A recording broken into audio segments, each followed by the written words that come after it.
Kollywood star hero Dhanush పై heroine Nayanthara sensational comments చేసింది.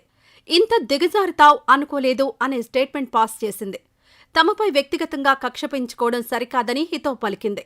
దాదాపు 3 పేజీలున్న నోట్ని నయన్ తన ఇన్స్టాలో పోస్ట్ చేసింది. ఇది చూసి అటు నయన్ ఇటు ధనుష్ అభిమానులు షాక్లో ఉన్నారు. ఇంతకీ ఏం జరిగిందంటే, నయనతార గతంలో నేనే రౌడీనే అనే సినిమా చేసింది. దీనికి దర్శకుడు విఘ్నేష్ శివన్, హీరో ధనుష్ నిర్మాత.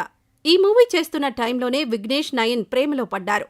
చాన్నాళ్ల పాటు రహస్యంగా రిలేషన్లో ఉన్నారు. 2022లో పెళ్లి చేసుకున్నారు. ఈమె పెళ్లి, జీవిత విశేషాలతో Nayanthara beyond the fairy tale పేరుతో నెట్ఫ్లిక్స్ డాక్యుమెంటరీ తీసింది. నవంబర్ 18న దీన్ని రిలీజ్ చేయనున్నారు. కొన్ని రోజుల క్రితం ట్రైలర్ రిలీజ్ చేశారు. ఇక్కడి నుంచే అసలు కథ మొదలైంది. డాక్యుమెంటరీ ట్రైలర్లో నేనే రౌడీనే షూటింగ్ టైంలో తీసిన 3 సెకండ్ల వీడియో క్లిప్ ఉపయోగించారు. తన అనుమతి లేకుండా మూవీ బిట్స్ ఉపయోగించడంపై నిర్మాత ధనుష్ సీరియస్ అయ్యాడు. కాపీరైట్ యాక్ట్లో భాగంగా లీగల్ నోటీసులు పంపించాడు.